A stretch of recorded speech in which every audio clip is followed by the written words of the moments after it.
The views and opinions of the hosts and guests are their own and do not necessarily reflect the position of the management and staff of Guardian Network.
Yawning this morning, and welcome back to Guardian Radio 96.9 FM, your station for fresh news, smart talk all day. It is Wednesday, the 25th of May, 2022, and you're on the clock with Erin Greene. On the clock, we have conversations that help us understand and navigate a rapidly changing Bahamas. I don't know if you could hear behind me, there's lots of movement. I'm getting my war room ready. Today is the day. It is budget day. It is budget day, and all eyes are focused on the House of Assembly. Joining me this morning to introduce the budget, just have a small discussion as we lead in to the televised cast of the budget, Mr. Chester Robards. Good morning, sir. Good morning. Good morning. Look here, if this wasn't such a serious topic, I would tell the people I finally caught a Chick Johnny. Hey, I have him in my war room. That is true. And we are settled. So listen, I know nothing about the budget, Chester. I have no husband. I have no children. I know nothing about budget, so I'm glad you're here to join me today so that in this little brief time, we can help the people focus on the discussion by giving them some key points, things that they should pay attention to or they should be listening for when listening to the budget debate. I had prepared my own sort of discussion for the audience, just in case anything happened. I wanted people to tell me, what is your line item? You get to be an MP or cabinet minister for 1 day, 1 hour in the House, and you get one line item to put in the budget. Chester, what do you think is the most important thing that we should include in this budget that hasn't been included or hasn't been focused on sufficiently? Right. Well, as I always talk about when I'm on the radio with Dwight, whenever we get into a discussion about the future of this country, I always talk about education. Yeah. And I never think that we give enough to education. Yeah. I don't think we pay enough attention to education, and I certainly don't think we invest enough money in education. The Minister for Economic Affairs, Michael Halkitis, talked about it yesterday. He said health, security, and education are some of the key things that the government wants to focus on in this upcoming budget. So I'm going to be on the lookout for what they say about education, for sure. I am I'm looking at a couple of things. I think focus on early stage education, preschool, and those steps from sort of preschool right before that. So like at age 3 even, when working parents have to find a place for their kids, that we focus tons, millions of dollars in that early education. And I think with a strategic midterm, not long-term, but a 10-year plan, we'll see significant improvement in adolescent development, both academic and personal. I think we discount the need for classes, provision of space at that age, but also the support that's required to make that possible. And leading all the way up, I think, into grade 4 or 5 with finding funding for teachers' assistants. Yeah, important stuff like that. Yeah. Absolutely. We know the budget is a time when the government really talks about its plan, more about its plan for like the coming year. Yeah. So this budget is 2022, 2023. Yeah. And so this is a time for them to really grandstand and say, so, when the last government talked about free education for, all those things, those things come out in a budget. Yeah. So that's why people should actually pay attention to it and listen to it. Right. Because this is where you're going to know. So this is where you can make your own checks and balance. So this is like a first stage checks and balance. Yeah. So these guys promised on the campaign trail, we're going to provide community officers. Then you look at the budget and see, is there actually a line item for that? Right. That's the narrowed down campaign trail. Right. Now.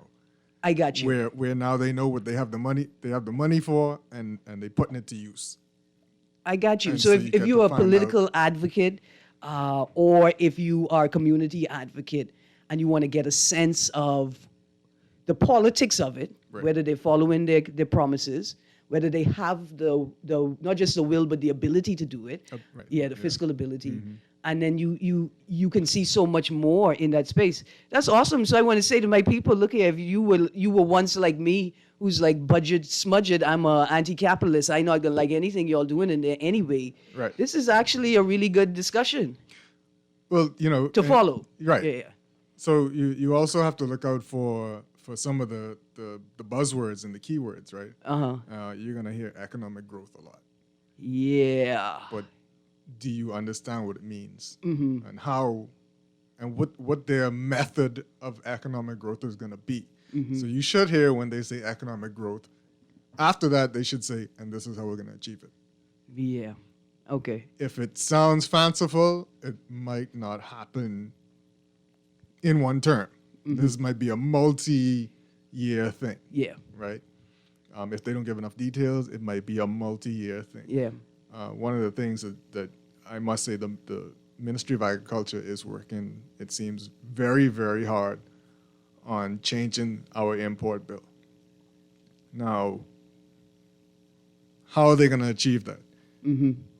That's another item in the budget I'm really interested in. How they're going to decrease the import How budget. are we going to decrease the import bill? Right. And I imagine it's not just about, okay, you're not looking for, we're going to give $1 million to farmers for tomatoes. Right. It's a matter, I want to see what are the line items that speak specifically to energy reduction or a transfer to alternate sources of energy. Right. So I want to see, is there provision for solar installation for farmers and for producers? So not just the person who grows it, but the person who turns it into something.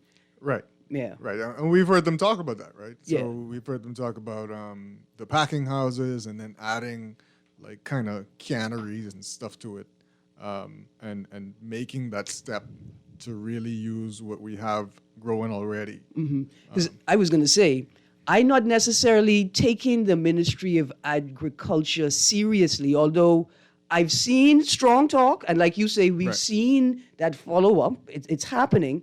But I want to see, I need to see 6 fish scalers, right? Commercial fish scalers in the budget to be distributed at major islands, right? Right. So we need at least 2 in the south. We need at least 2 in the north. We need 1 in Eleuthera, at least, Right. And then I know that you are focused on shifting the way that we do fisheries. Right. Yeah. So again, in terms of budget, the Prime Minister's speech is going to be long, probably about 2 hours, right? Okay. But he might not get into the nuts and bolts himself about the various ministries. Now that's when they go into the debate, and each minister talks about their portfolio, and almost specifically more in depth what they plan to do Okay. and how they're going to achieve it. So you got to follow the budget debate after today As well, yeah. as well, to find out more. Right. And then you need to, I imagine that you really need to focus on this speech by the Prime Minister, this Right. big lengthy speech. And then you need to weigh what he's said against, or what the MPs and what the cabinet ministers are going to say. You need to weigh that against the Prime Minister's speech. Because then you will see, imagine in that space, you'll see some tension. And you say, okay, the Prime Minister is for this, so we got this, and the minister is saying, look, we can't do this without the resources.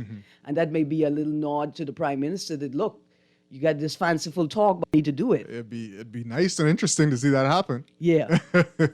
Did y'all know y'all could do that, cabinet ministers? Y'all could do that. We got your back. We got your back. I mean, I could be honest though, he have the budget.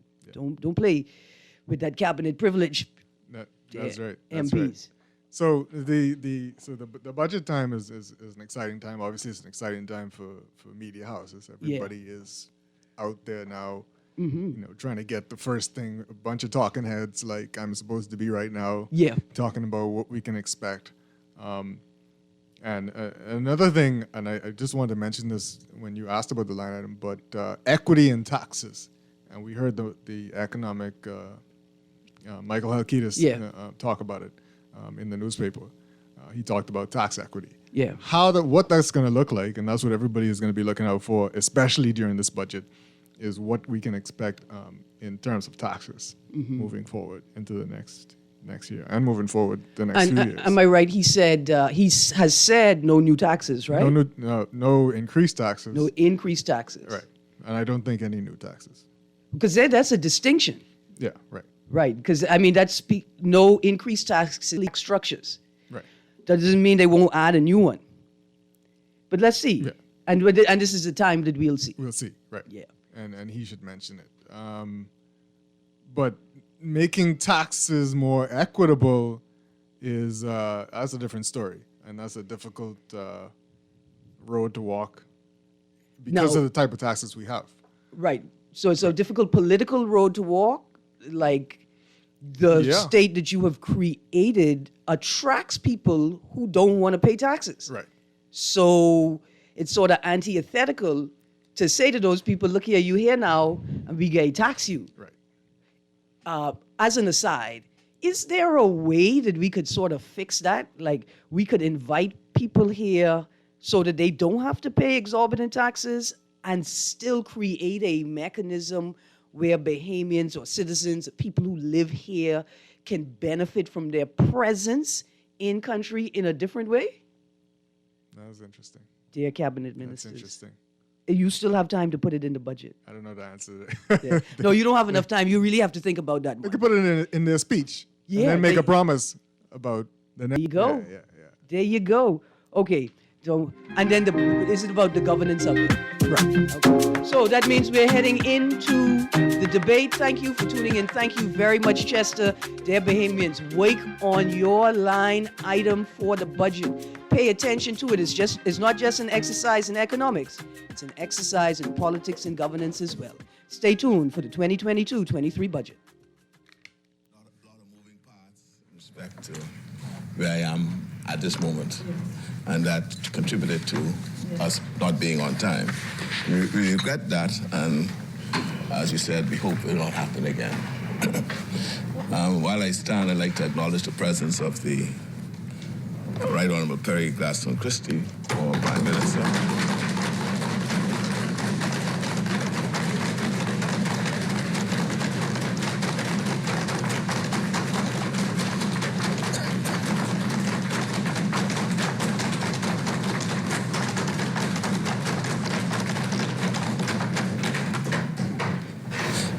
I welcome his presence and support as I present the first budget true budget.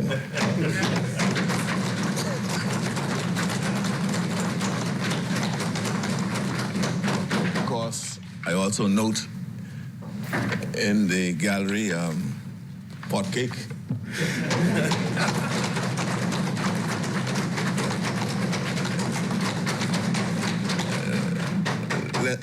Leslie Miller and the indomitable spirit of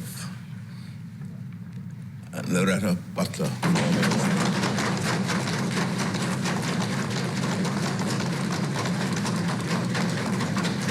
I think I also see the former Minister of Education, Jerome Fitzgerald.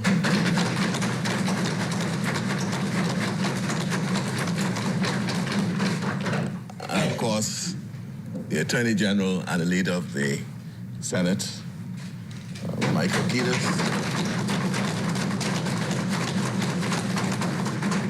And I just want to tell them that their presence boasts to me. And I just hope we don't let either of you down. Yes. Madam Speaker, the wonderful people of Cat Island, Rumkey and San Salvador, whom I represent in this House, and in whose name I rise today, are famous for their long histories, their deep-rooted sense of tradition, their unshakable bonds of friendship and family, and their proud connection to the lands they inhabit. And the most famous landmarks on these islands amplify and echo the spirit and character of the people.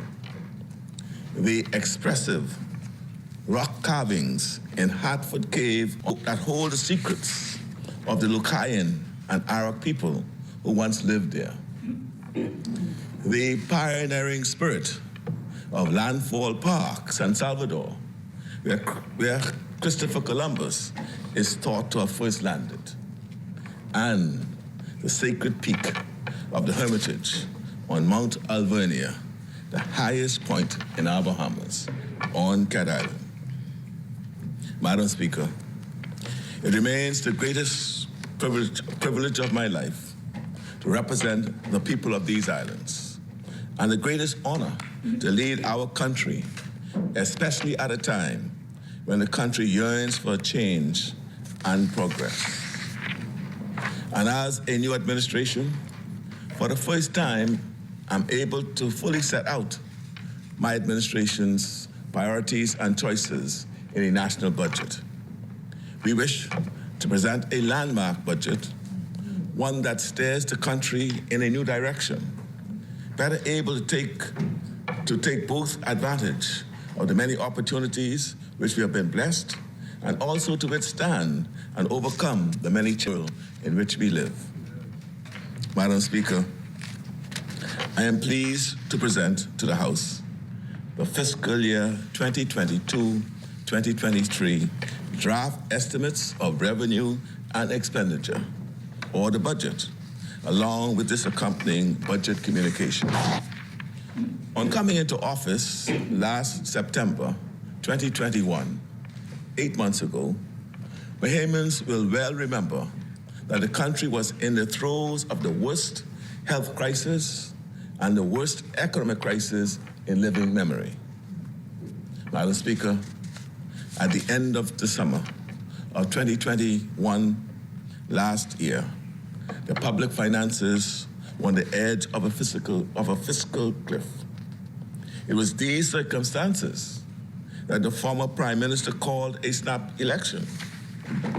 In his explanation as to why he did so, he said to the congregation of the new Mount Olive Baptist Church in November 2021, and I quote, "I would say to you, we have some headwinds that are coming.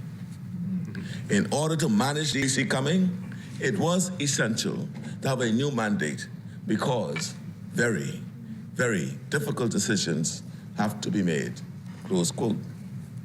Madam Speaker, my government was elected on a mandate to tackle that economic crisis and change the Bahamas for the better.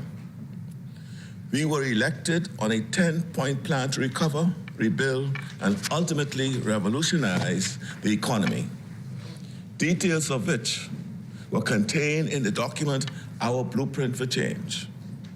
This is the daily roadmap for our administration. We instantly set to work with implementing changes which had immediate beneficial impacts on the economy. My first action was to abolish the curfew, the first step in removing unnecessary COVID-19 protocols and restrictions. Immediately, Madam Speaker, businesses were able to reopen and employees were able to return to work.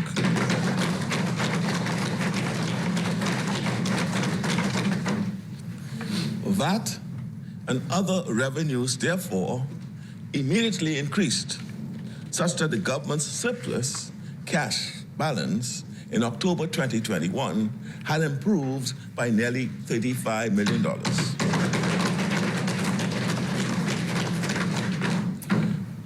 Over the ensuing weeks, we set about implementing the plans we had made to address the country's most urgent problems. We introduced free COVID-19 testing, distributed free masks, and increased the number of doctors and nurses in hospitals. We ended the emergency orders, and the economy sprang back to life. Bahamians returned to work, young people returned to school, and investor confidence increased. We were keen not merely to jumpstart the economy, to stimulate economic activity and growth, but to do so in compassionate ways that brought hope and dignity back to people. We paid nurses, doctors, teachers, and other public sector workers what they were owed up to the current year. And in December 2021, we ensured that every single Bahamian who was receiving a $100 weekly payment from National Insurance Board received a $500 lump sum payment in December. Madam Speaker, in total, $6.8 million was distributed to Bahamians, ordinary Bahamians, who had been restricted from being able to earn an honest living for so long. The country's credibility and standing, Madam Speaker, is much improved, and the economy is on the right track.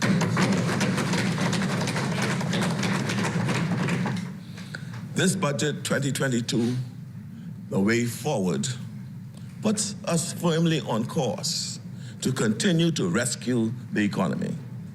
It also charts a course to help us navigate some of the new challenges facing the global economy, especially since the beginning of 2022, as well as maximize the opportunities and deliver national development. Madam Speaker, this budget is organized around three central priorities. The first priority is to help Bahamians cope with a cost of living crisis. Bahamians were already struggling with high energy prices, high food prices, and expensive housing costs. In recent months, geopolitical conflicts and continued supply chain disruptions around the world have caused prices here at home to go up even further, which has put the squeeze on everyone, especially the middle class and the most vulnerable. Our strategy for softening the impact of this global inflation crisis includes a mix of broad-based import duty reductions, increased enforcement of price controls, an increase in the minimum wage for public servants,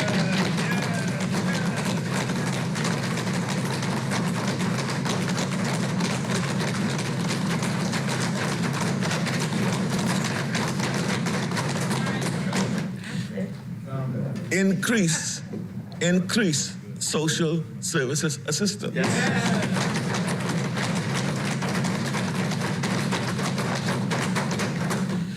Important new support for catastrophic health care.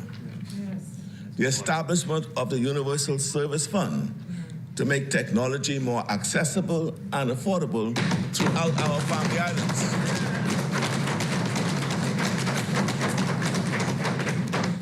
A substantial investment in promoting home ownership. And of course, energy reform to reduce its costs. And we are thinking medium and long term, with significant investments in agriculture to increase the nation's food security.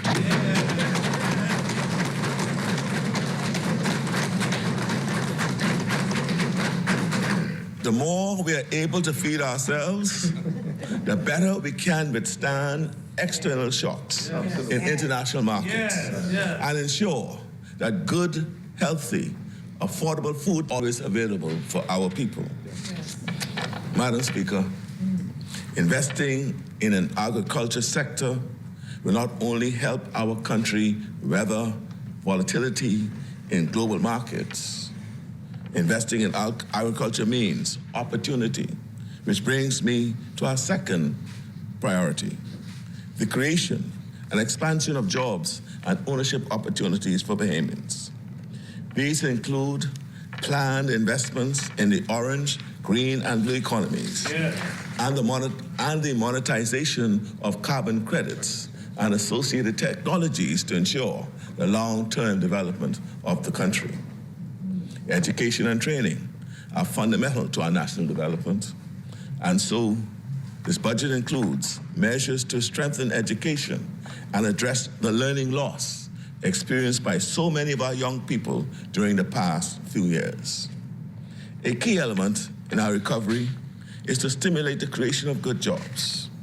This budget increases investment in public infrastructure and creates direct partnerships with institutions to provide expanded job training opportunities.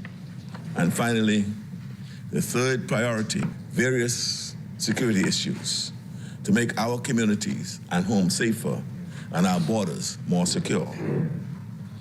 We'll make significant investments in the three core national security agencies, namely the Department of Corrections, the Royal Bahamas Police Force, and the Royal Bahamas Defense Force. As one of the top 10 countries in the world most vulnerable to climate change, we have already made it one of our top priorities to ensure that our Bahamas is better able to withstand the impacts of rising sea levels, erosion of our coastal and marine resources, and adverse weather events. These considerations are reflected in the budget. Before I go further in this communication, I wish to highlight the fact that even though this budget represents an important part of the government's overall strategy to grow the economy, it does not represent the entire effort. Aside from the allocation of resources from the Consolidated Fund, the government intends to leverage other mechanisms to bolster the economic and stimulate job creation. For example, our government is intent on fostering a partnership between the Bahamas Maritime Authority and the LJM Marine Academy to offer more training opportunities for Bahamians in the maritime sector.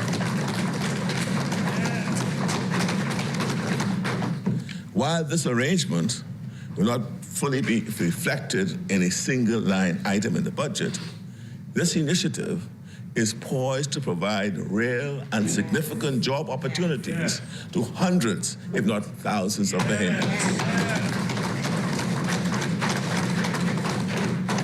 It's also important to note, when looking at the budget, that any individual line item is often only one aspect of a larger interwoven set of policies.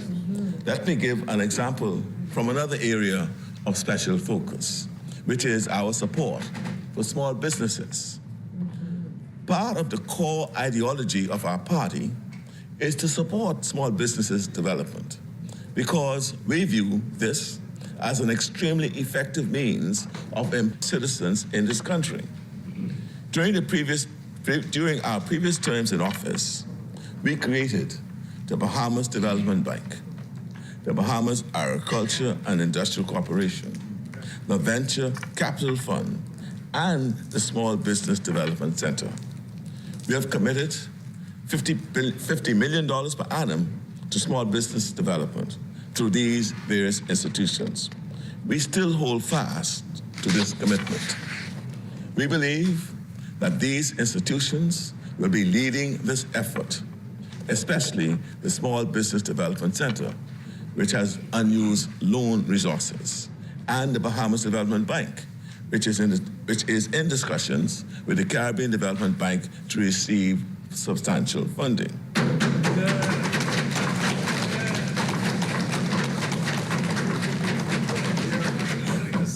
As part of an overall effort to increase access to capital for small businesses, in this fiscal year, we also propose to study the operations of our capital markets. We recognize that what we said about the capital markets during the course of the debate. We recognize that $50 million on per annum basis is just a portion of the required funding that small businesses need to grow this economy. With commercial banks lending focused primarily on the consumer market, we have to create other avenues for small business financing, and we think the capital markets industry could do that. In partnership with the Central Bank of the Bahamas, we also propose to increase efforts to increase the circulation and use of the sand dollar. We believe it is a great tool which will help to reduce the transaction costs many small businesses face when handling cash.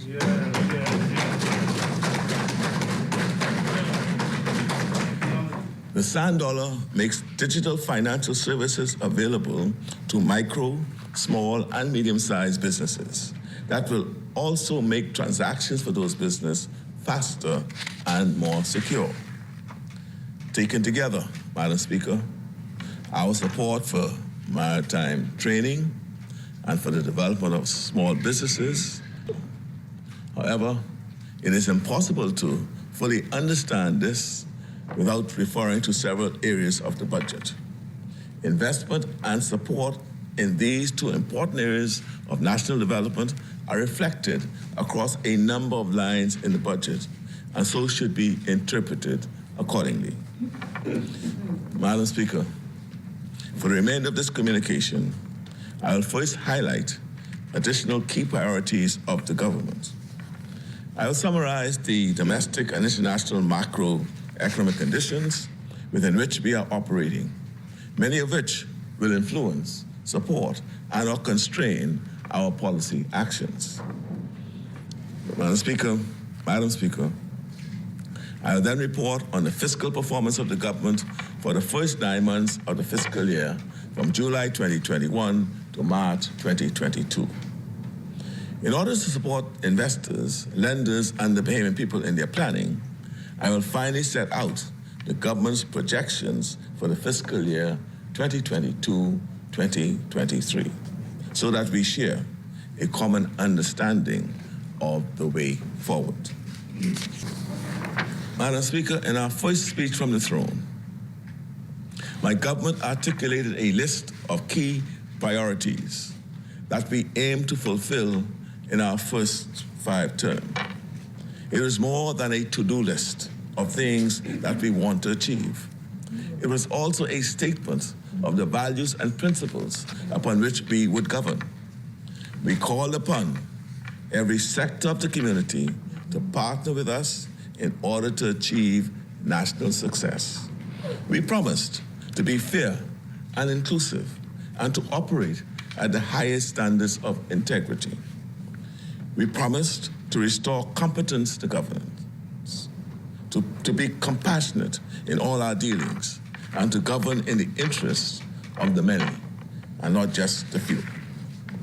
We promise to be transparent, open, and accountable in our decision-making and actions. These are the values and principles which we hold dear, Madam Speaker, which remain the guiding lights of our administration. I believe that one of the most tangible expressions of our commitment in this regard is to be found in our engagements with the media and members of the public. Because of this new openness and desire for public participation, we hope that this budget exercise prompts many voices and contributions from a wide cross-section of the Bahamian public. In respect to the specific commitments made in the speech from the throne, I'm happy to report that we have already fulfilled many of these goals and are making substantial progress on others. Just to highlight a few,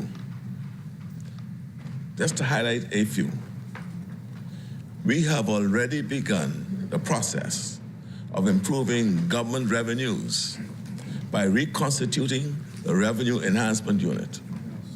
Among other benefits, this will ensure equity in the government taxation and increase the yields on our real property tax.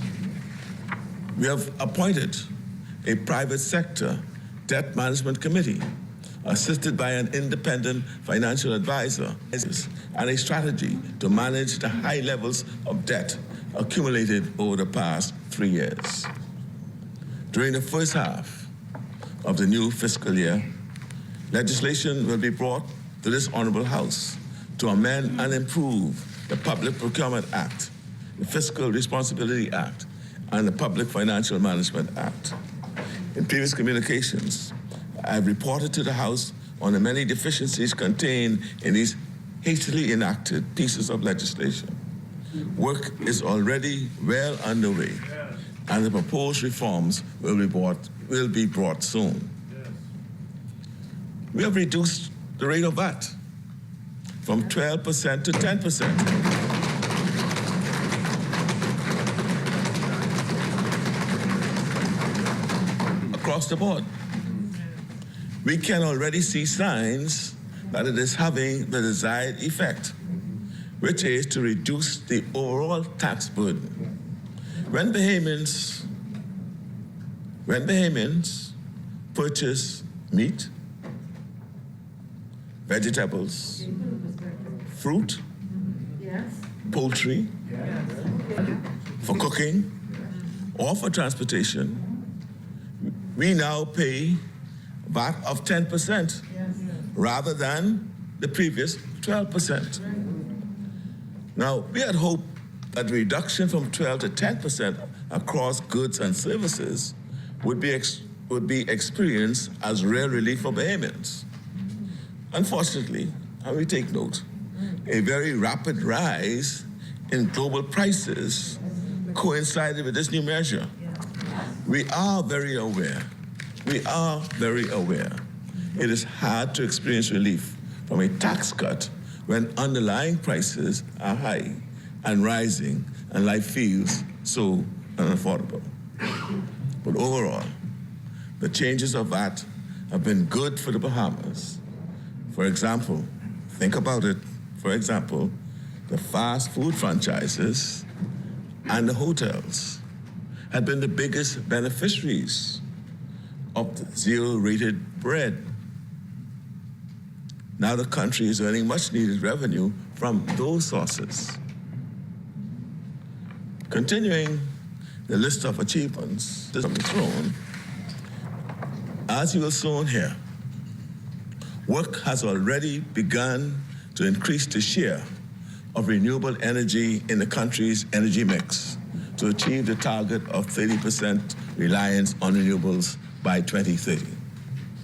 When the Minister of Works brings his contribution, the House will hear how work is already progressed well to improve and introduce new building code standards in order to provide greater resilience to climate change.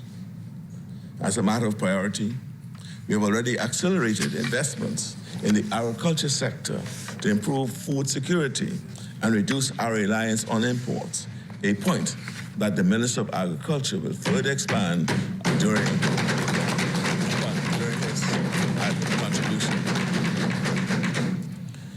Other notable goals already fulfilled from the speech from the throne also include legislation which has already been enacted to allow the Bahamas to monetize its natural resources in the form of carbon credits.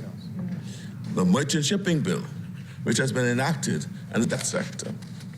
We have improved relations with international partners and now have a fully crafted trade policy and strategy to increase trade opportunities. Our diplomatic corps has been strengthened, and the Bahamas is already benefiting from the appointments of new cultural and trade ambassadors. Madam Speaker, we have already relaunched our Sports in Paradise initiative to diversify our tourism product and have already secured a pipeline of sporting events, such as the Babe Ruth Caribbean Championships that's going to be held soon. Senior citizens are already enjoying the benefit of increased pension support, which has been augmented to allow for increases in the cost of living.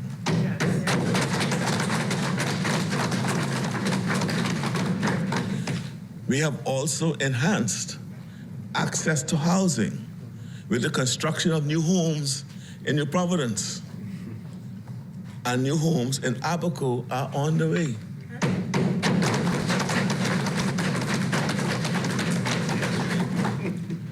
Improved training and better career opportunities are already being made available to members of the public service, which is enhancing and streamlining service delivery for the benefit of the public. We are also putting into practice our commitment to inclusive governance.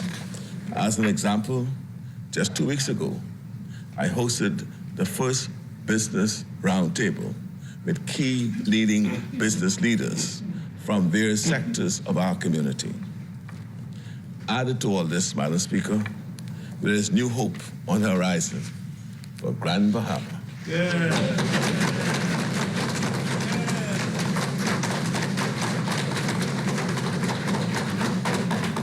An agreement has been reached for the sale of the Grand Lucayan Hotel for $100 million.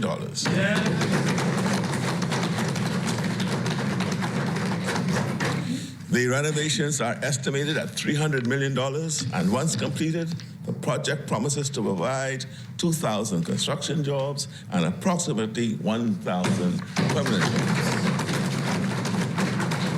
Ground has also already been broken for the construction of a new cruise port in Freeport.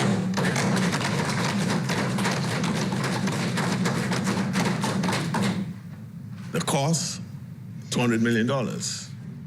And of course, on completion, it will make it easier to transport many more visitors to the shores of Grand Bahama.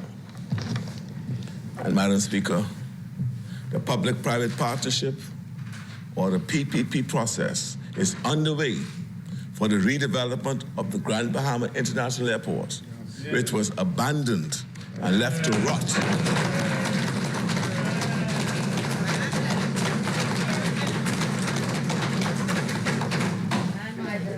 Abandoned and left to rot since Hurricane Dorian almost 3 years ago. Madam Speaker, the achievements of these last 8 months are just the beginning. We know are hurting. We know how many families are depending on change and progress. We are only getting started. Yes.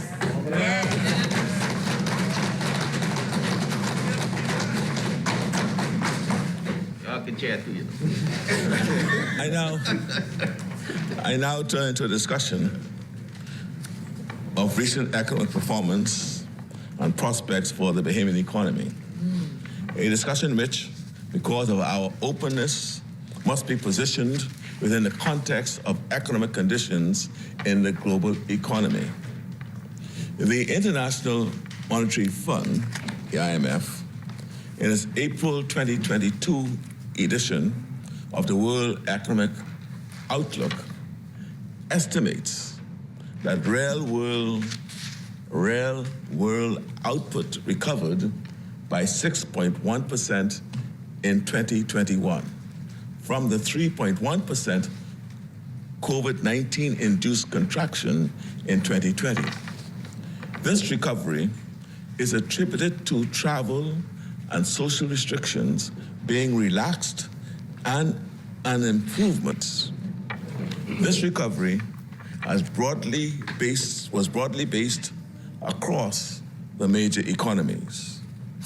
Real GDP growth for our major trading partner, the United States, expanded by 5.7% in 2021.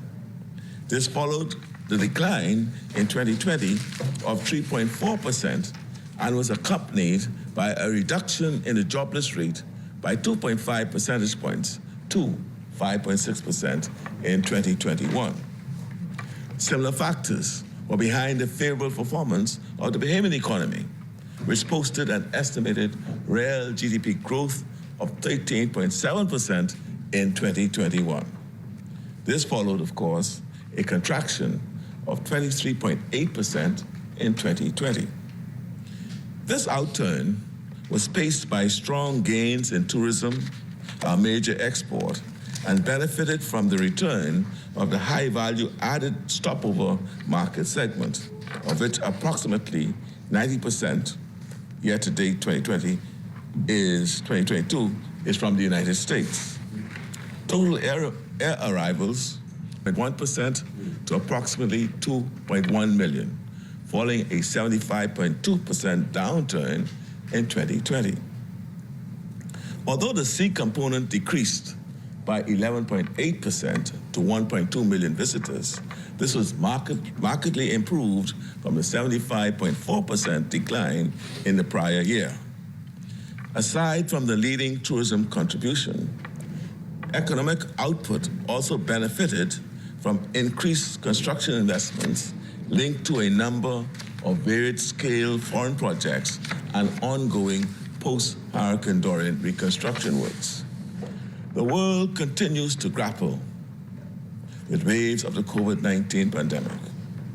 New challenges have emerged here as elsewhere as we reestablish a positive growth trajectory. Around the world, inflation is now the main focus of both policymakers and consumers. Global trade is still being disrupted by issues arising out of the pandemic. This has led to shortages, supply chain interruptions, and higher prices for imported consumer goods. This, together with high energy prices and geopolitical tensions, have caused a spike in inflationary pressures. In commodity markets, average prices of crude oil rose by 68.1% to $71.04 per barrel in 2021. According to the United Nations Food and Agriculture Organizations, the FAO, growth in the overall food price index advanced by 28.1% in 2021 from the 3.2% growth in 2020. Based on the IMF's World Economic Outlook report, these conditions caused a firming in global inflation to 5.7% for the advanced economies. In the Bahamas, because of our high dependence on imported goods, we also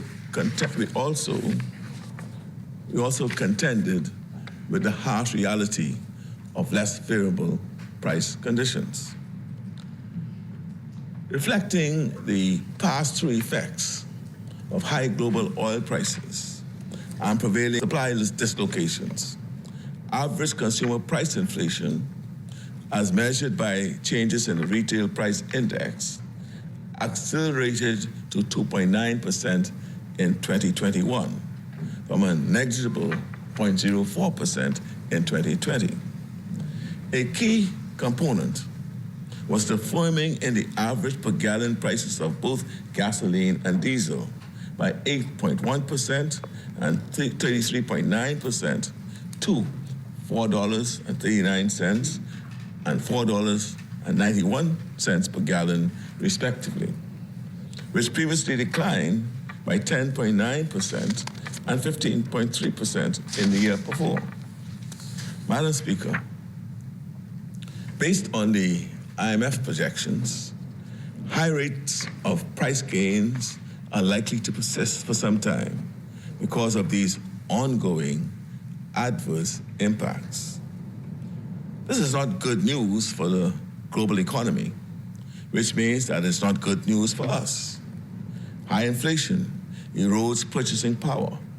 It reduces the amount of money which businesses and consumers invokes a tightening in macroeconomic policy, as observed by the recent increases in policy rates in the United States. This has implications for a slowing in domestic demand and economic growth. The IMF projects that global output will expand by 3.6% in 2022. This is lower than the previous year's expansion of 6.1% and reflects adaptive monetary policy measures in the major economies to address higher global oil prices and impose stringent financial conditions that will no doubt dampen recovery. Madam Speaker, notwithstanding the risks, the outlook for a tourism-based economy such as ours remains encouraging.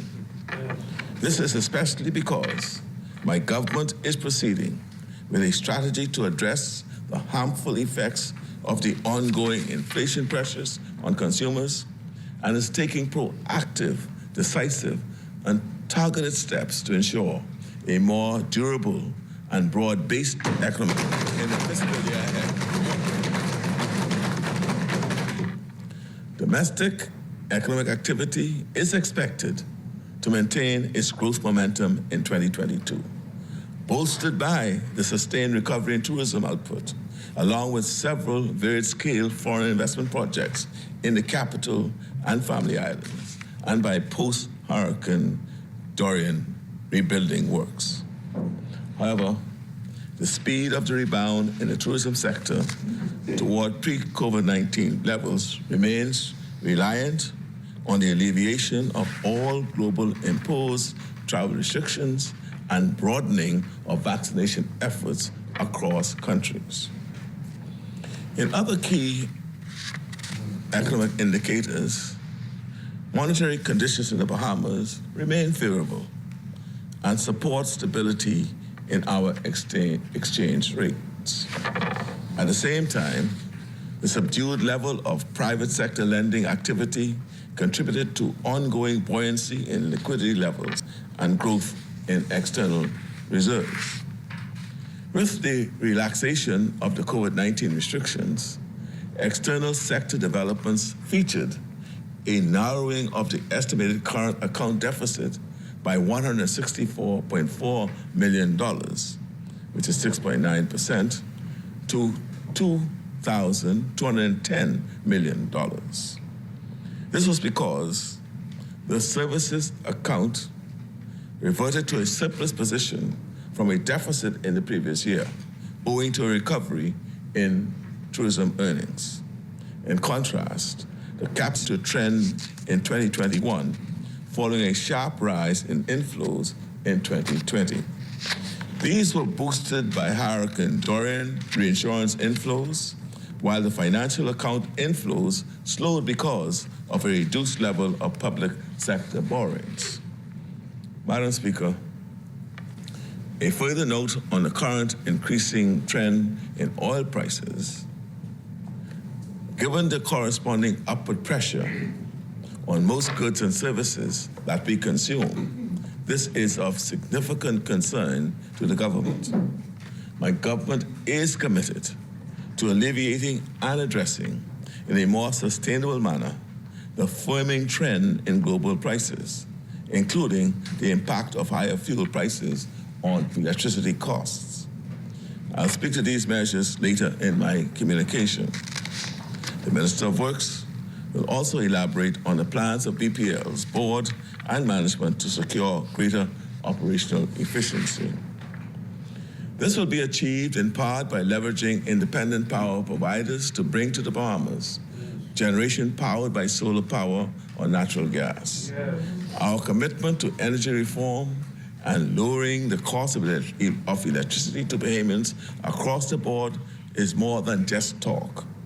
The government shortly on coming to office appointed a cabinet energy subcommittee that has been focused on advancing our commitment in the blueprint for change to transform LNG power generation. The subcommittee is advanced in discussions with providers to develop an LNG bunkering facility, the LNG conversion of our generation, and incorporating solar solutions. It is expected that these initiatives will keep the long-term average cost of electricity below 20 cents per kilowatt, which is at least more than 20% reduction from the current levels. We look to have a definitive agreed framework this fiscal year to announce to the Bahamian people. Our fiscal performance 2021-2022. Madam Speaker, I now turn to an examination of the fiscal outlook for the year 2021-2022, beginning with fiscal performance for the first 9 months of the fiscal year. These operational trends to date provide the basis for our revenue and expenditure forecast for the upcoming year and over the medium term. During the first 9 months of the financial year 2021-2022, total revenue increased by $617.6 million, or 50.2%, to $1,847.3 million as compared to the previous year. This largely reflected improvements in tax revenue of $526.4 million, or 50.9%, and non-tax revenue increases of $90.9 million, or 46.5%. Key developments underlying revenue performances were as follows. Property taxes collections increased by an estimated $9.8 million to $96.6 million. Notwithstanding the reduction in the nominal from 12% to 10% in January 2022, VAT receipts increased by $366.3 million.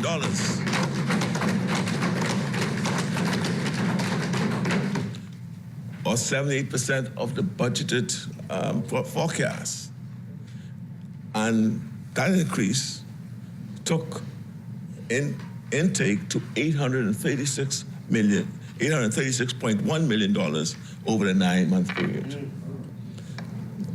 Excise taxes were estimated at $46.2 million. Gaming taxes improved by $21 million to a total of $37.5 million. Taxes on international trade and transactions broadened by $183.5 million to $346.6 million and 83.1% of budget. The improved trade tax performances is largely explained by increases in customs and other import duty collections of $46.7 million to $180.9 million, and improvements in the patch tax collections of $42.8 million to $42.8 million to $48.7 million. Revenue from the sale of goods and services rose by $58.7 million to $170.5 million. Increased revenue collections were attributed to increase in immigration-related receipts of $43.6 million to $99.8 million. Custom fees collections increased by $8.7 million to $36.9 million. Set of budget. Madam Speaker, during the 9 months.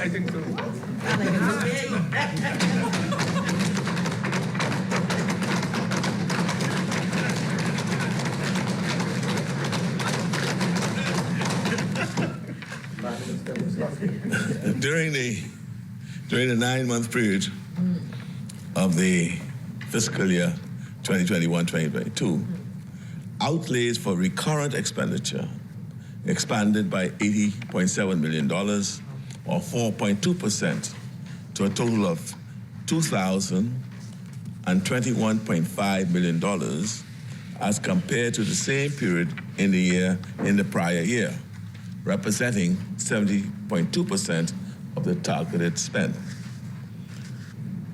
Compensation of employees increased by $24.4 million to $538.3 million, largely owing to the resumption of promotions, staff reclassifications, payment of increments, and other employee costs, which were delayed for years.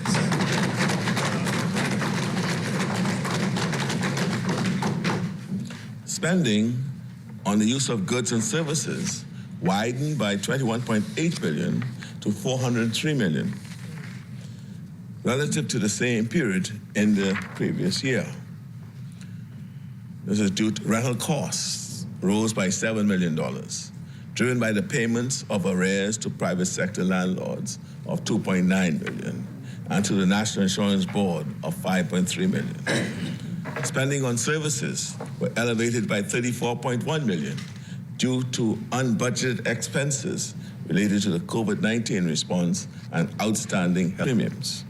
Conversely, finance charges contracted by $37.4 million to $15.4 million, primarily due to reduced outlays related to government debt financing and foreign exchange hedging activities. Public debt interest payments widened by $69.7 million to $333.8 million, reflecting from the elevated levels of borrowing since the onset of the COVID-19 pandemic. Government subsidies, which include transfers to government-owned and/or controlled enterprises that provide commercial goods and services to the public, also increased by $21.3 million to $351.3 million.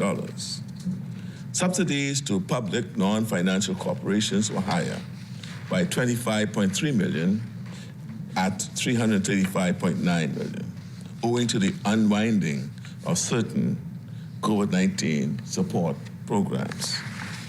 Pension and gratuity payments increased by $17.8 million to $129.9 million, 0.9% of budget. That's due to the government's promise and delivering of the cost of living adjustments for pensioners as outlined in the 2021-2022 supplementary budget. During the first 9 months of the fiscal year, capital spending contracted by $7.8 million to $160.1 million, mainly reflecting the reduction in the extraordinary COVID-19 related support to small and medium-sized businesses.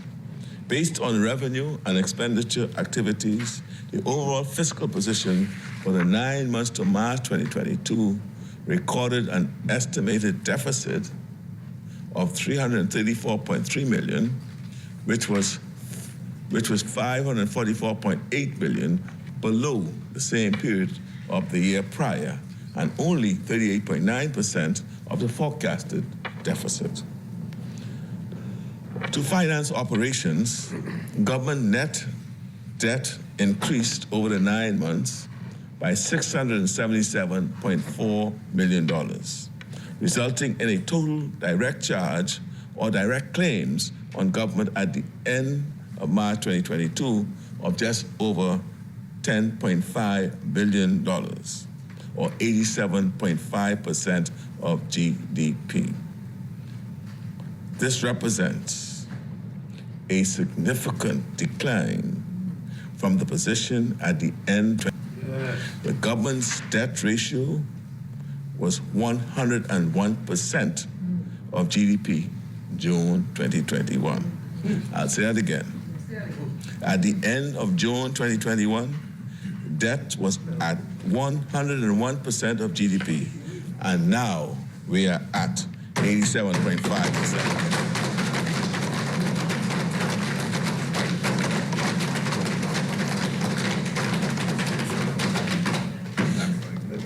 I am pleased to report that based on current projections, we anticipate revenue collections for the full fiscal year to total $2,455.1 million. This equates to $208.6 million above the revenue targets established.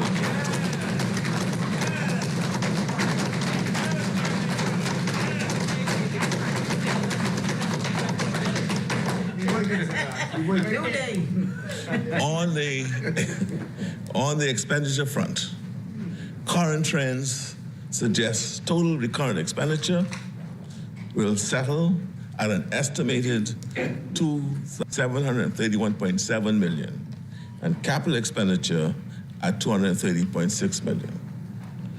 Madam Speaker, a few short weeks ago, during my midterm budget contribution, I reported to the House that upon coming to office, we encountered an estimated $1 billion in unsettled claims, unpaid bills, and arrears. Wow.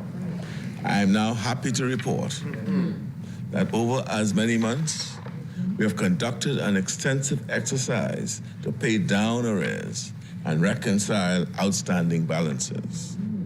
However, we still have a number of inherited arrears which we believe it is important to liquidate.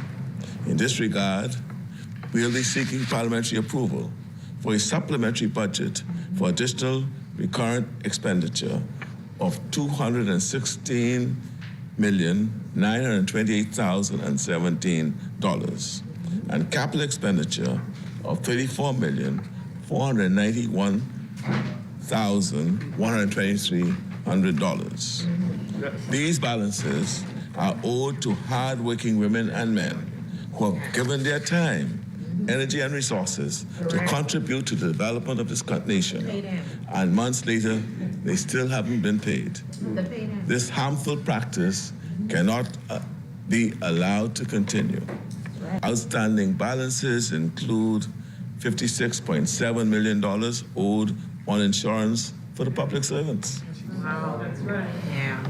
$45 million in arrears owed to Water and Sewage Corporation to settle balances to vendors. $30 million for the completion of the Andre Rogers Baseball Stadium. $19 million in outstanding payments owed to Doctors Hospital for COVID-19 emergency support. $6.4 million in outstanding rent payments. $6 million in outstanding legal claims, and $4 million for the restoration and refurbishment of public clinics. Just as our recently established credit bureau encourages citizens to make timely payments, so too must we in government be timely in paying our bills. In short order, Madam Speaker, in short order, we will bring to this House amendments to the Public Financial Management Act that will help to address these challenges. Going forward, the new PFM Act will allow all tax arrears collected to be deposited directly into the sinking fund. These funds will be directly earmarked to the settlement of debt, because in many cases, we would have already borrowed to settle those arrears. This amendment would increase fiscal discipline, as future governments will not be able to rely on arrears to fund current expenditure.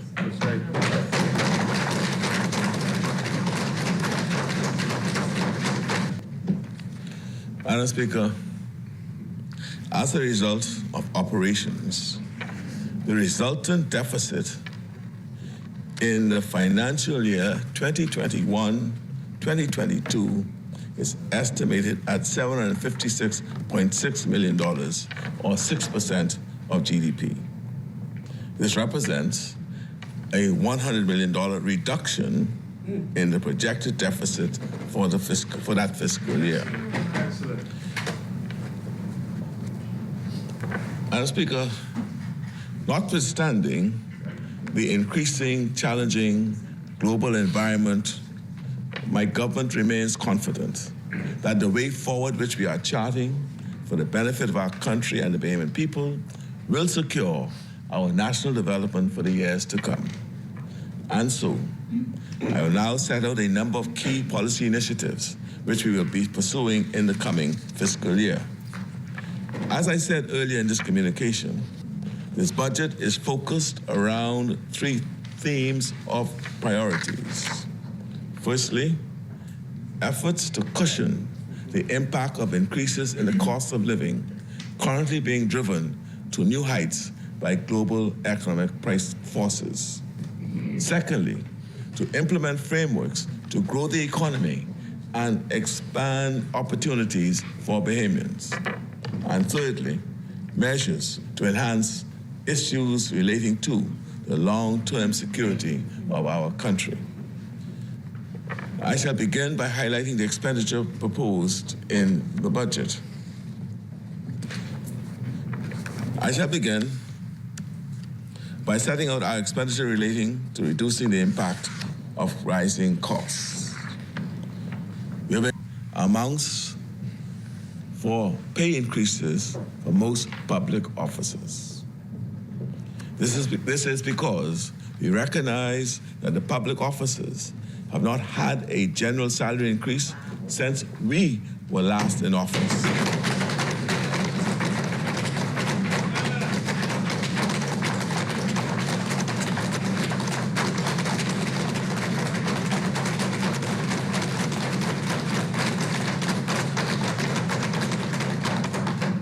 And we have therefore engaged the leadership of the various public service unions to reach an agreement. At this time, we also like to announce the full reinstatement and payment of all outstanding increments.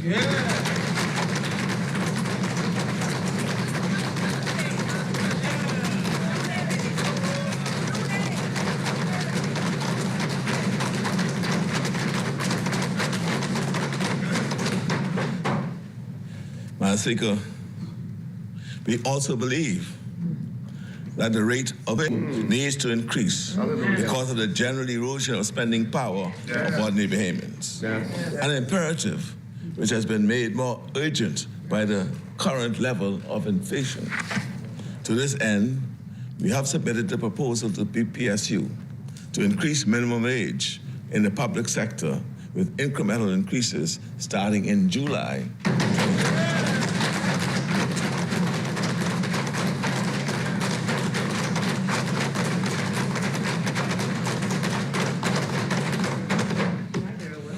We have also engaged union leadership on the issue of a contributory pension plan. Contrary to popular belief, Madam Speaker, a significant portion of the public service workforce has no pension. That's right. This is simply untenable, and we hope that our partners in the labor movement share our view and seek to correct this anomaly within this fiscal period.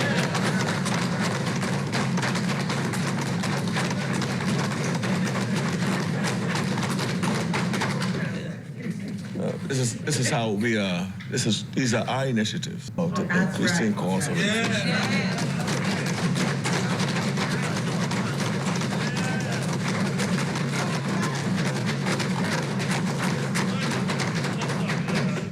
And so, Madam Speaker, I use the word permanent in this instance. We have made a permanent increase in social assistance by 50% in comparison to the pre-pandemic levels.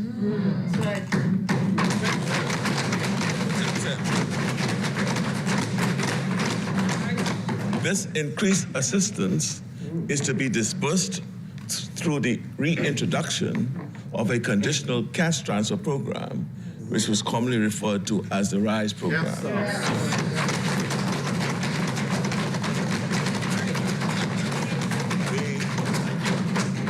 The audit of the food program. Dignity. The audit.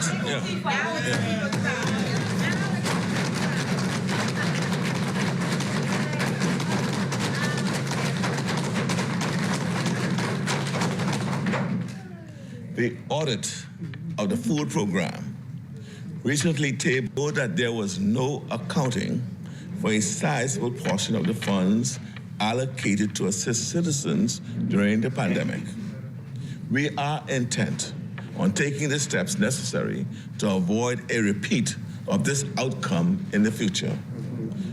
We have also increased funding for NGOs by 10% across the board and have provided allocations to the 2 feeding programs headed by Bishop Walter Hanschel and Bishop Lawrence Rowe.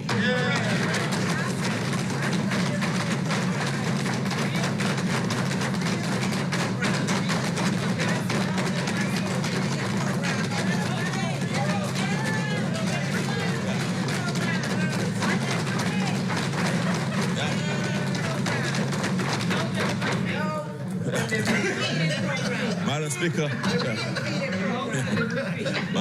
Madam Speaker, you know, Bishop Hanschel and Bishop Rowe have provided meals throughout the pandemic.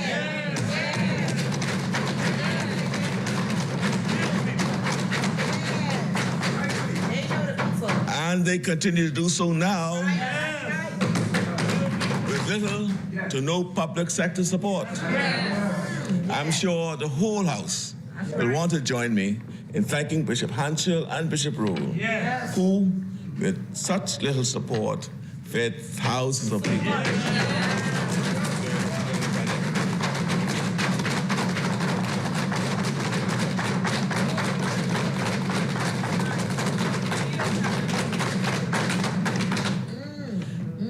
However, Madam Speaker,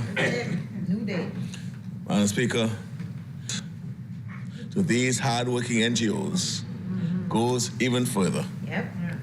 Under this new budget, all property owned by religious organizations, trade unions, civic organizations, and burial societies will now be exempt from the payment of real property taxes.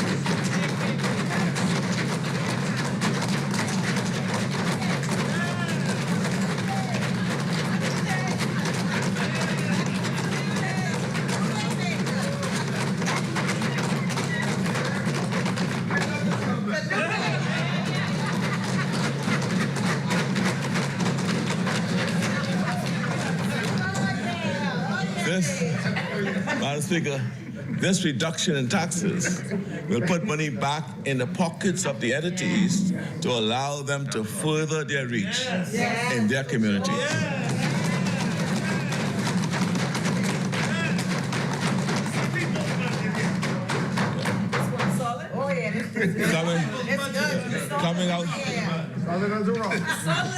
Coming out of the pandemic, Madam Speaker, coming out of the pandemic, one of the glaring critical national needs, which can no longer be ignored, is the need to enhance the level of individual and national health care that's being provided. Madam Speaker, I'm extremely pleased to be able to announce that we have allocated $10 million for catastrophic health care in this budget. This means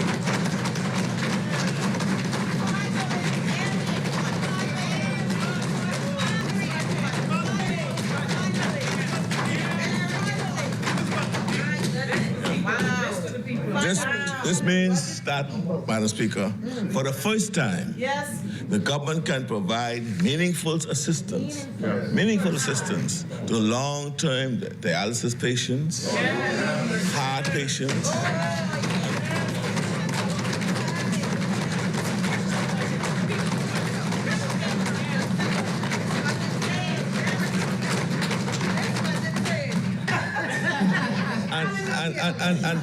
and others facing serious medical issues. Yes. You saw them. You heard them. We have also provided funding to capitalize the Grand Bahama Health Center Development Company. Wow.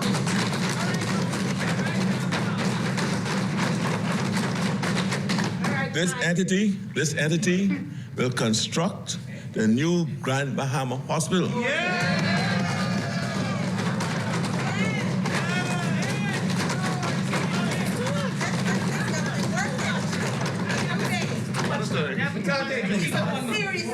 This is being facilitated for $150 million, which is now being finalized.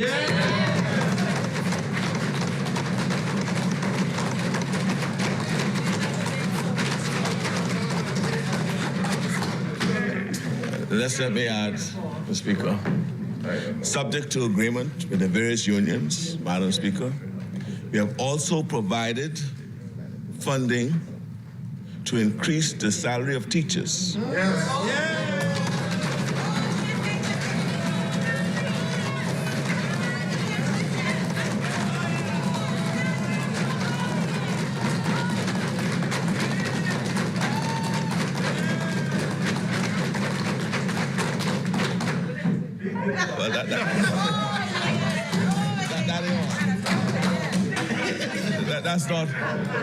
Well, that's not all, Madam Speaker. We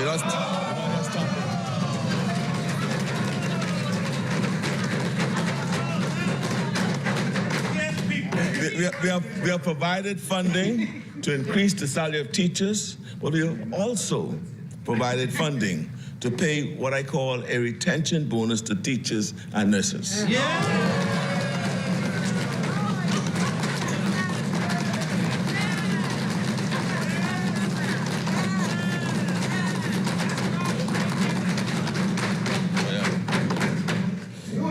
Madam Speaker, in our blueprint for change, a number of initiatives which will expand opportunities for Bahamians, especially in the orange, green, and blue economies. Our athletes have contributed so much to the Bahamas. Their successes inspire our student athletes at home and promote our country on the international stage. Recognizing this, we have restored the funding to the Elite Athletes Program as part of our effort to enhance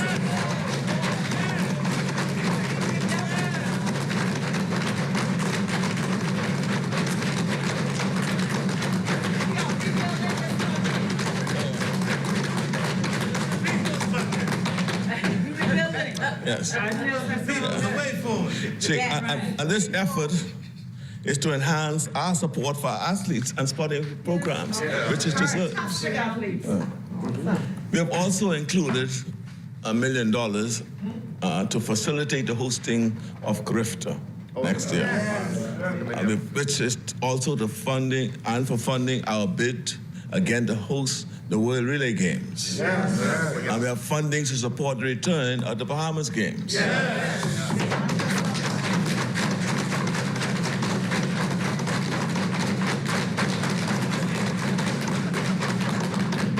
And we have provided for a 10% increase in grants for the Ministry of Youth, Sports and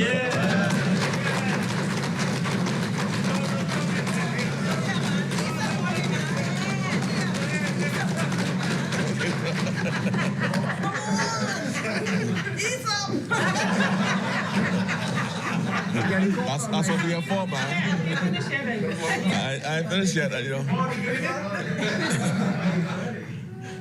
We have increased to urban renewal by an additional $500,000. This will allow for expanded reach into inner city communities through more meaningful educational and community programs, including its world-renowned marching band. Oh, yeah.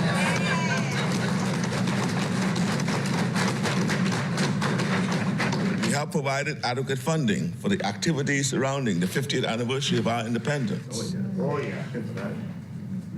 For many years, Madam Speaker, our creative communities have emphasized the need for a national school for the creative and performing arts. Yes.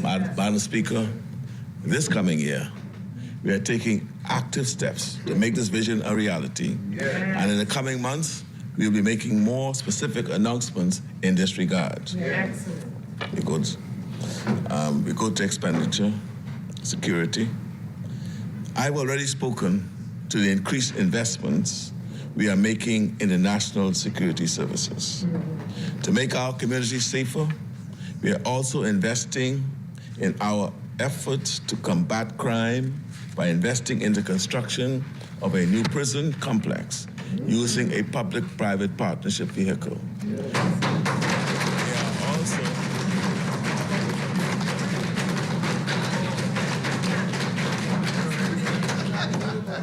We are also allocating $6 million in funding for the purchase of new vessels for the Royal Bahamas Defense Force. Yeah. We have also increased our capital allocation to the Royal Bahamas Police Force to allow them to purchase the necessary crime-fighting tools.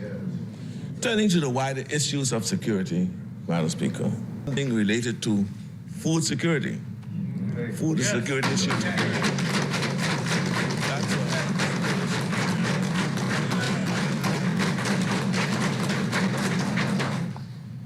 And increased our direct support to farmers, because growing a greater share of our own food will dampen the impact of inflation.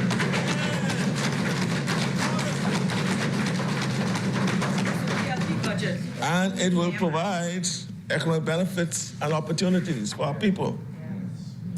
A significant component of this support will be provided through a refocused Bahamas Development Bank and Small Business Development Agency. Yes. These agencies will work with the Ministry of Agriculture and Marine and the Bahamas Agriculture, BAIC. Yes. Yes.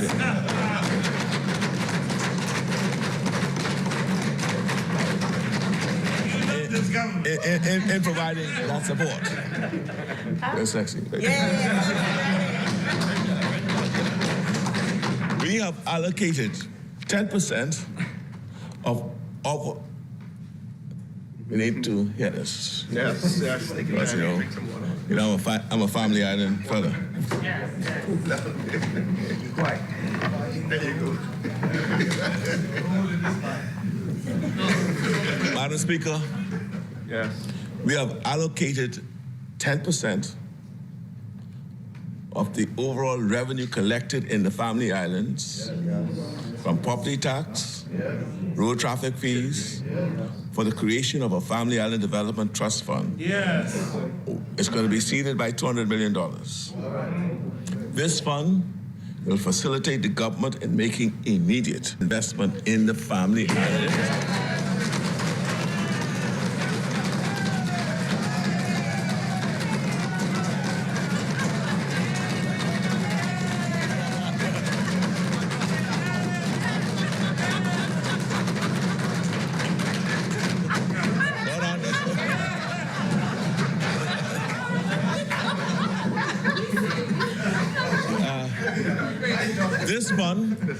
This fund would be a sub-fund of the National Infrastructure Fund. We also propose to leverage the aviation-related revenue to create a fund for aviation infrastructure, which would be another sub-fund of the National Infrastructure Fund. This combined with the Family Island Development Trust, will accelerate the reconstruction of Family Island airports.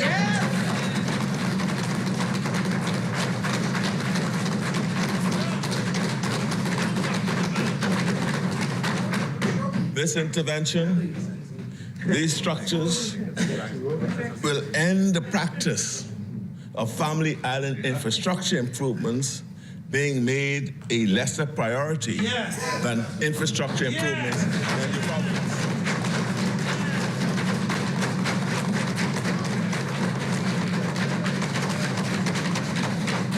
To make it clear, it's important to note that this does not mean that we will exclude Family Island projects from future capital budgets of the Ministry of Works. Far from it.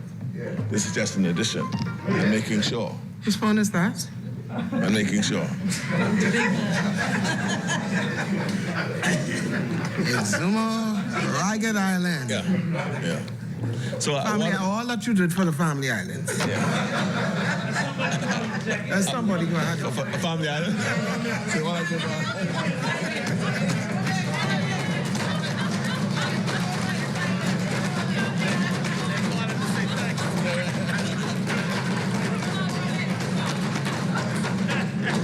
Some people call it to say thanks, he said.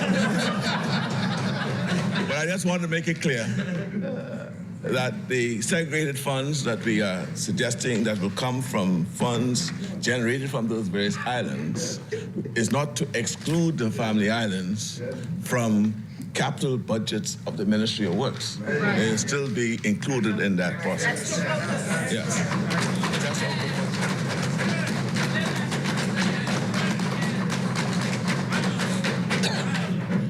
All it means is that the Family Islands will have their own dedicated fund to ensure that they keep pace with national development.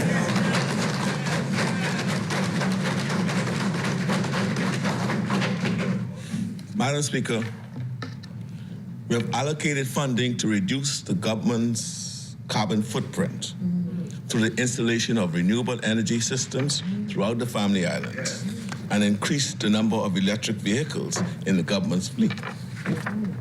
I am pleased to advise that this ambitious agenda is being funded without any general increases in taxes.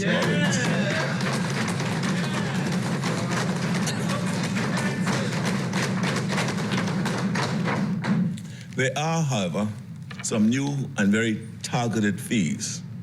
For example, there's a cap on property tax. We're going to increase that cap from 60,000 to 120,000. Now, to reach that level, your house has to be valued over 20 million. That's right. We are now imposing, in addition to that, we are now imposing a minimum tax fee of 75% of the real property tax assessment for high-end properties, which are exempt from property tax because they are in a rental pool. If these properties do not generate VAT revenue equivalent to the real property tax assessment, and so if you're part of a rental pool and your apartment is being rented or your condo is being rented, you'd expect VAT to be paid on the rent. Yes. So if we don't see no VAT coming from your rental and your partner's rental pool, all we're saying is, well, your real property assessment is $100. You've been renting your place for the 1 year, but we don't see the rent. Well, you give us 75% of that $100. And that is a new intervention because we are trying to close all these loopholes that we have. And that's one way of doing it. And that's for high-end properties. To demonstrate, and let me just say, to demonstrate that we are serious about collecting property tax, we are updating the law to simplify the process. We can take action against all classes of property owners, with the exception of Bahamian owner-occupied properties. Madam Speaker, we are bringing into force legislation to cover vanity plates for motor vehicles, and there will be annual fees attached to those plates. We are introducing a new class of commercial driver's license for operators of heavy equipment or haulers of hazardous materials. Yes. We are clarifying the law on foreign yacht charters to ensure that operators of foreign yacht charters chartering in our waters register and pay VAT. Yes. Operators will therefore now be subject to the stringent policies of the VAT Act. We are also introducing business licenses for financial service providers and reintroducing business license fees for commercial banks. To ensure equity with insurance companies, we are eliminating the premium tax and are now requiring insurance companies to pay business license fees.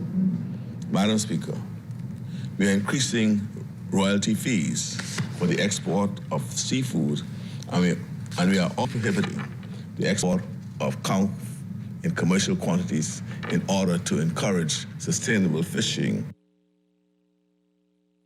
of this precious resource. Yes. Passport within 3 hours. Wow. Madam Speaker, our emphasis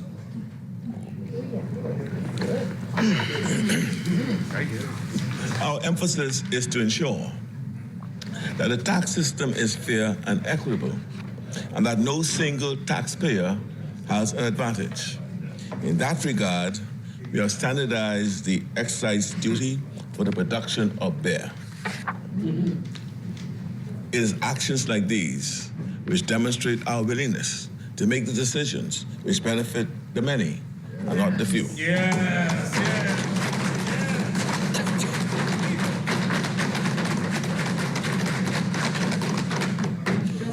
In this budget, we've also sought to introduce revenue measures to do the following: lower the cost of living, lower the cost for acquiring property and homes, and to encourage investment in key sectors. To achieve these goals, in this budget, we have reduced the duty on a significant number of food items to bring relief to our citizens and residents.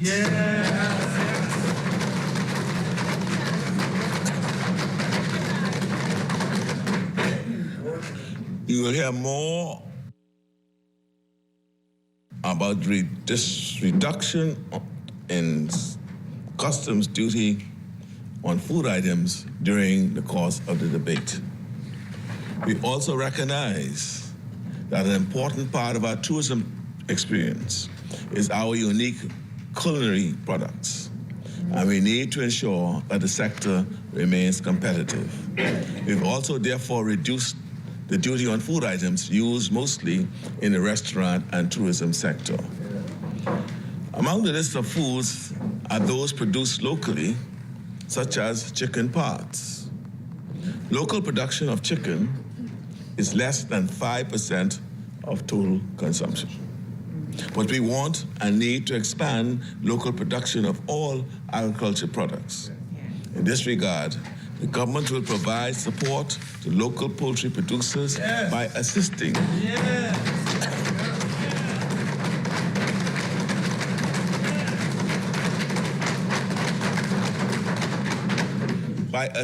in lowering the cost of electricity, one of the primary inputs in organized poultry production. This support is in addition to the increased support being provided by the Ministry of Agriculture and other agencies. For instance, Madam Speaker, we have increased our food security allocation by $1.5 million to aid the provision of greenhouses and other smart technology for food production in the Family Islands, as well as to provide training and capacity building for farmers in the use of more modern technology. In the new budget, we are continuing to provide support to farms by allocating $500,000 to secure broilers and $600,000 in the form of livestock to increase the supply of fresh meats in the marketplace. We are investing $300,000 to restore the feed mill at Gladstone Road.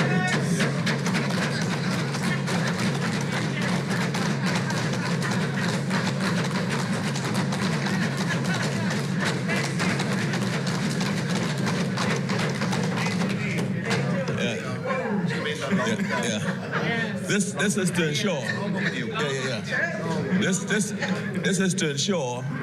This is to ensure that farmers have ample domestic supply of feed for livestock. Continuous. And we are also providing $500,000 in grant support for farmers.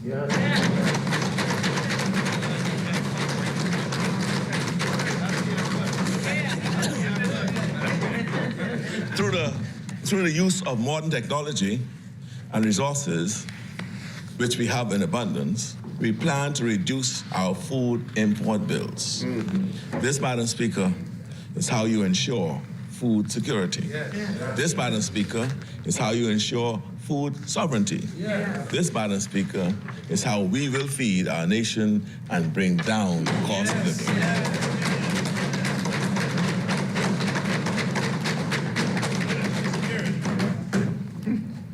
Madam Speaker, we are reducing the duty on roofing materials, plumbing materials, and electrical supplies.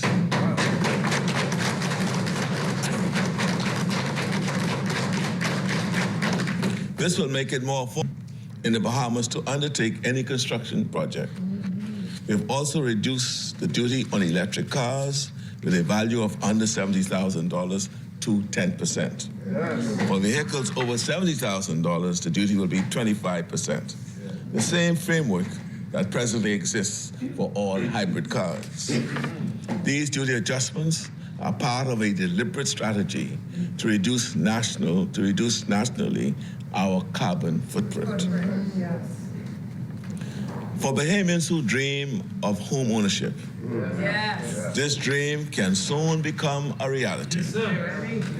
Currently, concessions are available for persons who purchase a home for the first time. We are expanding these concessions so that people who purchase a home or purchase land and construct their first home or purchase a house and renovate it to be their first home will receive the same level of concession.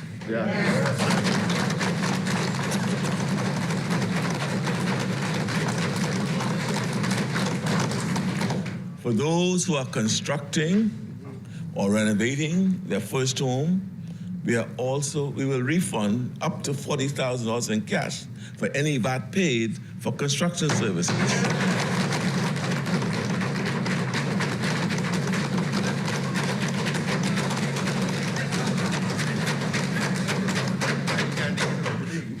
Or materials purchased.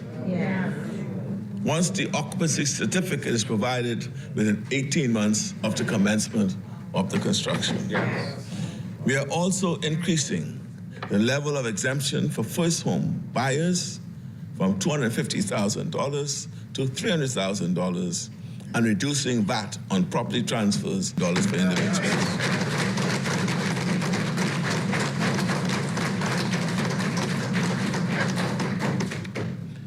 We are increasing the real property tax exemption on owner-occupied properties from $250,000 to $300,000. So if your house is worth $300,000, you're exempted. We are eliminating VAT on property transfers between joint tenants of property. This is especially important to Bahamians who have inherited land jointly with siblings. We've also simplified the rules around transfers of property with similar but not identical beneficial ownership. We have, as well, eliminate nuisance fees in the Stamp Act for documents unrelated to the transfer of property or registering a financial instrument. Madam Speaker, we want to encourage investment by Bahamians, which is why we have reduced real property rates for commercial property, which will come into effect for the next 2022 tax year. We have eliminated the duty on telecommunications equipment and established a regime whereby IRCA licensees can benefit from a reduction in their communication fee for investments in emerging technologies such as 5G technology or fiber in the Family Islands. And so what we're doing there, Madam Speaker, is if they invest in emerging technologies in the Family Islands, fiber or 5G, once we know they'll get a discount on their taxes or their duties to enable them to the islands. We have eliminated, Madam Speaker, we have eliminated import duty on lithium-ion and lithium phosphate batteries. These batteries are predominantly used for renewable energy. We have also simplified the process for bringing in renewable energy parks. We have also adjusted the current regime so that Bahamians in the Family Islands investing in short-term rental property in the Bahamas can not only purchase building materials duty-free, but get furniture and appliances duty-free as well.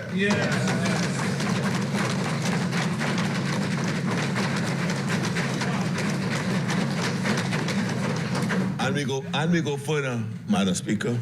To complement this effort, we will work with the board of the Bahamas Development Bank to develop a loan program for short-term rental property development in the Family Islands.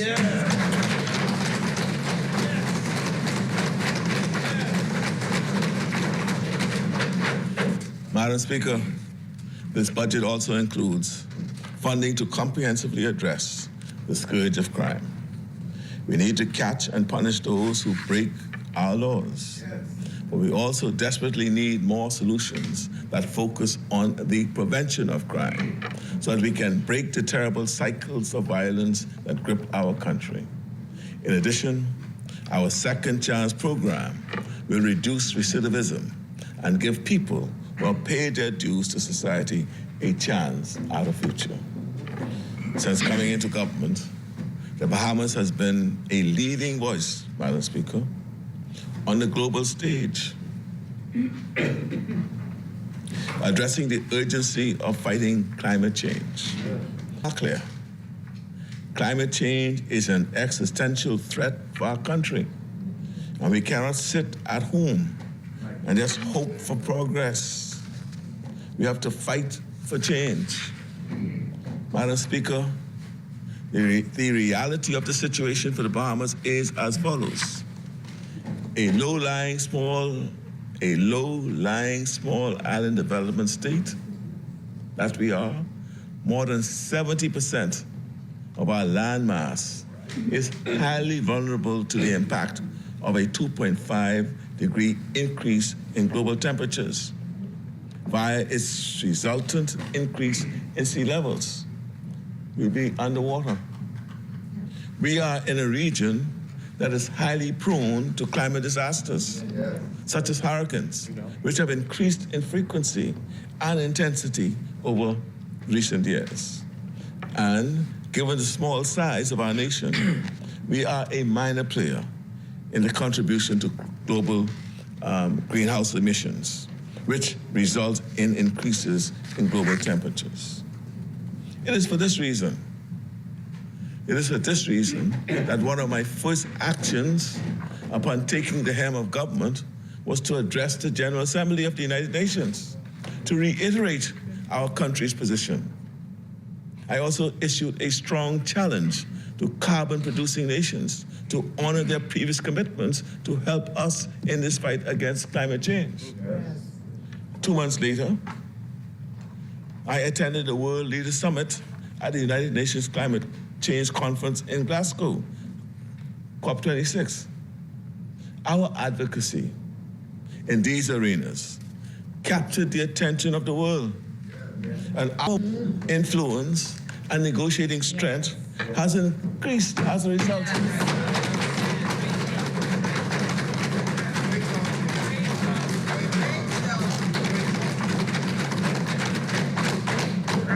In addition, we have created a specialized team in the Office of the Prime Minister dedicated to helping the Bahamas address the impacts of climate change at the national level. Madam Speaker, as a result of these coordinated international activities, we have seen a massive global shift in the perception of the Bahamas in relation to climate change matters. Along with this shift have been tangible results, such as an increase in support for the Bahamas to explore climate resilient efforts, greater access to research and other opportunities in this area, and more importantly, greater access to funding to support building resilience in this area.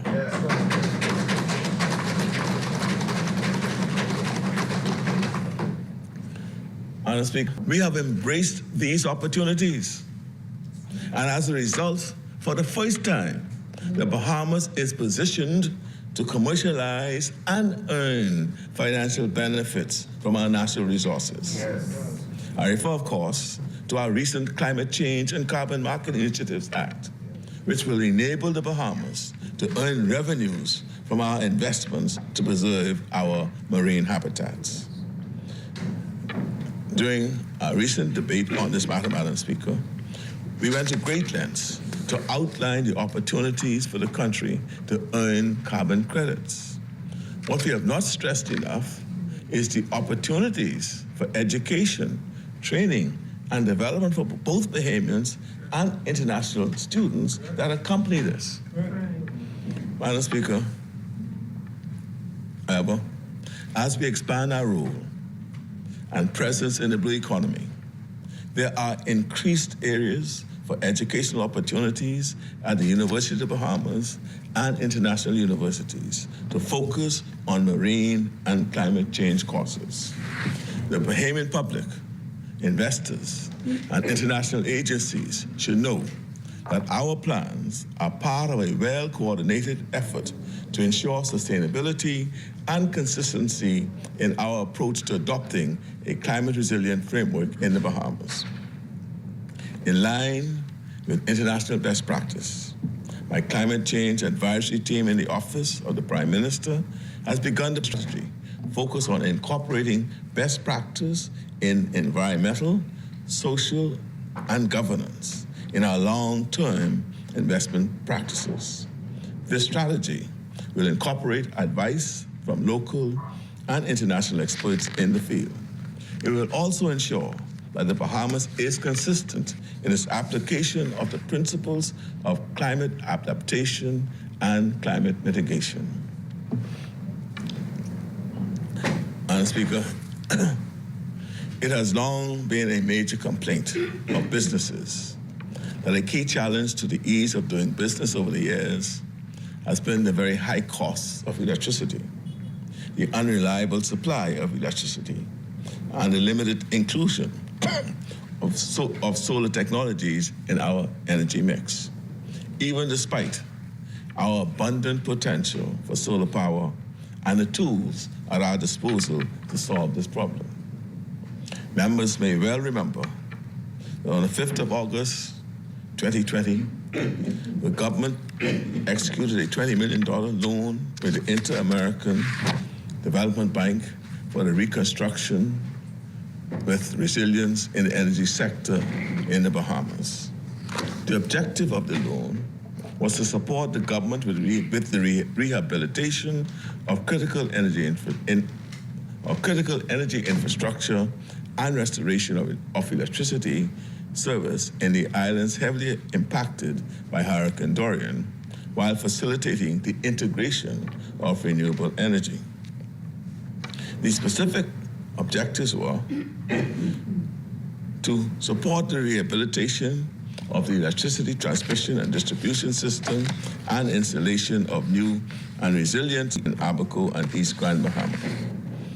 2, promote the adoption of solar PV technologies in the family islands.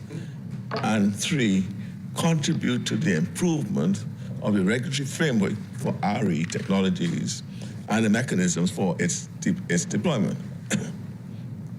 Unfortunately, Madam Speaker, 2 years later, when my administration came to office, the project had shown very little progress. And an RFP for a renewable contractor had been issued with a provision that the contractor needed to demonstrate that they have $500,000 deposited in a bank account. This automatically disqualified most Bahamian contractors. They then awarded a contract where the government pays 85% of the contract amount before the first panel is installed. There had been no widespread effort to support solar adoption in any of our islands. The framework for renewables has seen little movement, including no work to update the energy sector policy, which expired in 2020. Madam Speaker, since coming to office, my administration has moved quickly to rectify this and to capitalize on this missed opportunity by strengthening the project execution unit in the Ministry of Finance to ensure timely delivery, value for money, and to coordinate activities with other relevant stakeholders on this project. The result has been substantial progress on this project in the past few months. My administration, Madam Speaker, will use these loan funds properly. The immediate focus is the introduction and implementation of new models to develop resilient installations in the Bahamas. To accomplish this, an assessment of energy systems in New Providence and the Family Islands will need to be done. This work will start in the southeastern islands, namely Inagua, Maguana, Auckland, Crooked Island, and Long. This year, we will deploy in those islands public decentralized solar PV plants, rooftop systems, and innovative microgrids with storage capacity.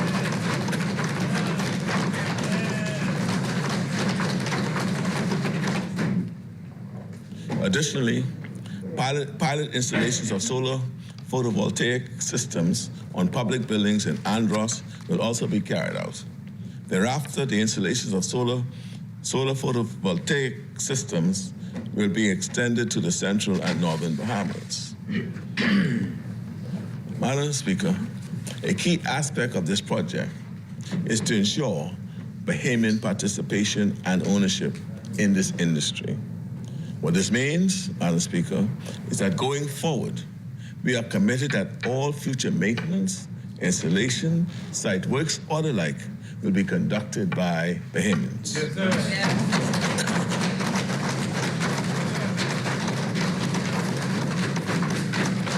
As part of this project, we are committed to have in its first cohort a minimum of 25 Bahamians trained and certified to operate in the sector. Yes. We will also commit and ensure that government funding agencies make resources available to those individuals who have successfully completed this course in order to support them in opening their own business in this sector. Yeah. We will also encourage the inclusion of green technology in all new major construction and eventually provide the opportunity to offer similar services around the region. Madam Speaker, finally, I wish to consider the outlook for the upcoming fiscal year. The current budget projects a significant rebound in the Bahamian economy. Total revenue is projected at $2,804.4 million, at a 19.9% increase over the prior fiscal year, when the economy was in the early stages of an economic rebound from the COVID-19 pandemic. It incorporates many of our revenue-enhancing strategies and outcomes, such as increasing real property tax collections and compliance, and improved VAT performance based on the economic rebound, and growth in other fees as a result of improved revenue administration. In the budget for fiscal year 2022-23, VAT collections are estimated at $1,411.8 million, a 52.4% increase over the prior year budget. The increase is largely attributed to a rebound in economic activity, the economic stimulus associated with reduction in VAT from 12% to 10%, as well as the positive benefits of the removal of the COVID-19 emergency orders. Real property tax revenue is also forecast to improve by 6.7% to $104 million, but remain below the more than $280 million in real property tax invoices issued annually. Enhancements in revenue administration are critical in further improving collections in this area. One such transformative policy is the agreement of banks to assist in the collection of real property tax from mortgage holders. Madam Speaker, total expenditure is forecast at $3,368.4 million, with recurrent expenditure projected at $2,997.2 million, and capital expenditure estimated at $371.1 million. As a result of these operations, which incorporate prudent fiscal management and management principles, the fiscal deficit under the current budget is estimated at $564.3 million, or 4.3% of GDP. I wish to remind this Honorable House that this projected outturn does not include potential revenues from asset sales, such as receipt from the sale of the Grand Lucayan Hotel in Grand Bahama.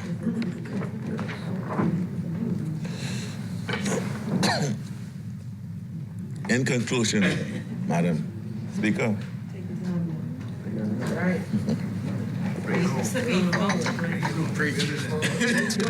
Mountain top right